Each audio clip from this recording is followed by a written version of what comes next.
네, 생명과 평화, 율법, 이 땅의 민주주의를 위해서 물철주야 이 광장에서 매주 월요일 시국미사를 주도하면서 공감과 울림을 주시는 천주교 사제장께 다시 한번 감사의 인사를 드립니다. 소개받은 민주노총 위원장 정무대행 최종길입니다. 간단하게 오늘 세 가지 말씀을 드리겠습니다. 첫 번째는 정부가 노동법과 헌법을 무시하면서 일방적으로 노동자를 노예로 만드는 불법 행정양대 지침에 대해서 비판하고자 합니다. 아신 것처럼 우리 노동법과 헌법은 노동자의 권리를 보장하고 있습니다. 전 헌법이 바뀐 이래로 노동사건이 헌법 버전에서 사라진 적이 한 번도 없습니다. 그리고 노동법의 가장 중요한 핵심은 노동자를 마음대로 해고하지 못하는 것입니다. 그것이 근로기준법에 보장되어 있고 노동자들의 임금과 근무시간, 재반 노동조건을 규율하고 또한 이것도 일방적으로 불이익하게 변경할 수 없는 것이 근로기준법 90에 명백하게 명시되어 있습니다. 그런데 정부는 앞장서서 1월 달에 해고를 쉽게 하고 말로는 공정한 인사라고 얘기합니다. 공정한 해고라고 얘기합니다. 또한 임금을 마음대로 깎고 노동조건을 마음대로 악화시키는 석기치 불이익 변경을 동의도 없이 폭력적으로 불법적으로 일방적으로 강행하고 있습니다. 그래서 노동조합이 있으면 조합의 동의를 받아야 되고 조합이 없으면 근로자 과반수의 사용자의 개입 없이 자유로운 토론 속에서 동의를 구해야 되는 것이라고 명확하게 명시되어 있습니다. 이러한 절차를 다 무시하고 박근혜 대통령이 6월 말까지 120개 공기업에 대해서 무조건 성과연봉제로 퇴출제를 만들으라고 지시한 다음에 120개를 그렇게 일방적으로 했습니다. 이 사회 일방적인 의결로 개별 동의로 명백하게 불법이자 무효입니다. 또 위원장 도장을 훔쳐서 다른 사람이 찍게 만들고 이런 불법을 하면서 그렇게 6월 14일 공고부 기관장을 모아놓고 이렇게 불법으로 도적질해서 이렇게 무효인 성과연봉제를 수고했다 이렇게 고무하면서 불법 잘했다고 이런 얘기를 했습니다. 또 하나 구조조정입니다. 지금 조선업종을 비롯해서 구조조정에 발발이 몰고 있습니다. 구조조정이 무엇입니까? 경제가 어렵다는 이유로 항상 저들은 그 책임을 경영자한테 돌리지 않고 노동자한테 일방적으로 전가합니다. 오히려 정부가 국민의 세금으로 동의도 없이 절차도 없이 그 망해가는 기업을 해산을 시키지만은 거기에 종사한 죄 없는 노동자들은 쫓겨나가고 있습니다. 하층의 지하층 노동자를 물량노동자라고 얘기합니다. 하루하루가 불안과 고통 속에서 살아가는 이 땅에 수십만의 노동자, 정규직, 비정규직 할 것 없이 노동자의 미래는 없습니다. 이 구조조정의 핵심의 목적은 기업의 재정을 튼튼하게 해서 견실한 기업으로서 고용을 증진시키고 이런 것이 아니라 정규직이 일하던 자리에 비정규직으로 대체하는 것이 구조조정입니다. 그래서 박근혜 대통령이 파견법은 일석사조라고 얘기한 거 아닙니까? 파견법이야말로 전 국민을 비정규직화 만드는 독약이자 전 국민을 노예로 만든 법이기 때문에 우리 지난해 총파과 총궐을 통해서 싸워왔습니다. 민노총이 총파과 총궐기를 싸워왔고 그것이 전 국민의 공감을 얻었다고 판단합니다. 4.13 총선에 여소야당된 기본적인 근거와 배경은 언론노조에서 설문조사에서 밝혔듯이 정부가 불법적인 노동계약을 강행하는 것이 가장 선거에 한나라당을 심판해 새누리당을 심판했다고 보고에 나와 있습니다. 마지막으로 공안탄압입니다. 수많은 조직에 해고자 몇 명 있다고 정교조를 법에 노조하고 전임자 34명을 직권 면직했습니다. 건설 노동자들은 건설 현장에서 매일 하루 2명씩 죽어가는 그래서 건설노조의 안전과 노동조합의 활동을 촉구했다는 노동조합을 함께하자는 이유를 일색일색 불법 행위를 한다면서 엄단하겠다고 했습니다. 그리고 실제 수많은 건설의 간부들을 구속시켰습니다. 한상일 위원장의 대한검찰 8년의 구형은 무엇을 의미합니까? 다음 주 월요일날 7월 4일날 한상일 위원장 법원의 선고 공판을 앞두고 국제노동계 수십 개국에서 항의와 그리고 대사회 간의 시위가 이어지고 있습니다. 그리고 브라질 노총에서 홍콩 노총에서 다음 주 월요일 7월 4일날 한상균 위원장의 재판에 직접 방청하러 오겠다고 합니다.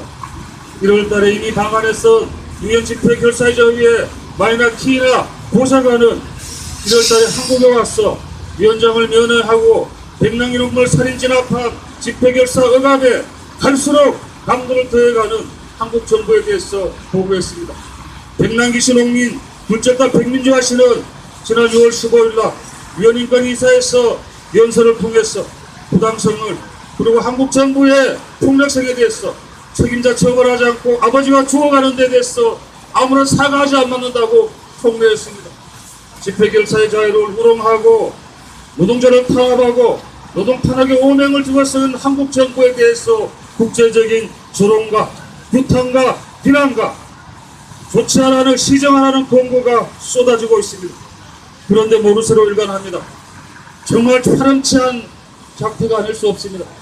지난해 물대포를 딱 4번만 쏘았을 뿐이라고 이렇게 항변합니다. 그 물대포에 맞아서 사경을 해내는 백남기 농민에 대해서 사과 한마디 언급하지 않습니다. 그래서 저희민주노총은 7월에 총파업을 감행합니다. 이 총파업은 전체 노동자들을 비정립하고 전체 국민을 노예로 만드는 비정립법, 기간제 파괴법에 항의하는 투쟁이고 최저임금의 1만원을 보통 1만원은 바로 재벌의 갑질 그리고 노조 파괴하고 사회양극화의 주범인 재벌의 책임을 물으면서 200만 보통 받는 최저임금 200만도 받지 못하는 노동자를 위한 투쟁입니다. 저희 투쟁은 이 땅의 노동자와 국민을 살리는 투쟁이기 때문에 더욱 열심히 하겠습니다. 세월호 학살에 대한 투쟁, 백남기 농민에 대한 투쟁 소홀히 하지 않겠습니다. 끝까지 민주노총이 국민과 함께 투쟁하겠습니다. 고맙습니다. 힘내시라고 뜨거운 경례 박수 부탁드립니다. 또 한 분, 어제 있었던 서울 농성단 침탈 사건 잘 아실 겁니다. 박래곤 4.16 연대 상임운영위원 모시고 서울로 관련 어제 침탈 사건에 대한 상황을 듣겠습니다. 수고 진행해 주십시오.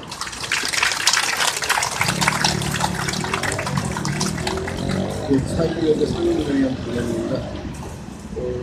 여기서 얼마 안 떨어졌죠? 세월호 가족들이 다시 거리에서 농성하고 있습니다.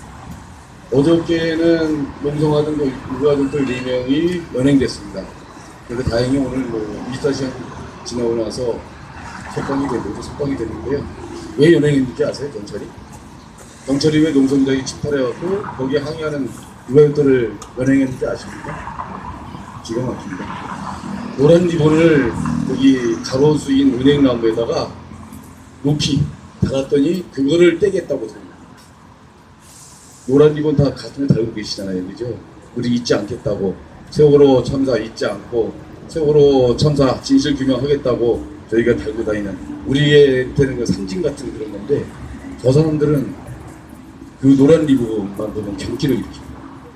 그래서 아마 높은 분이 한 말씀 하셨나 봐요.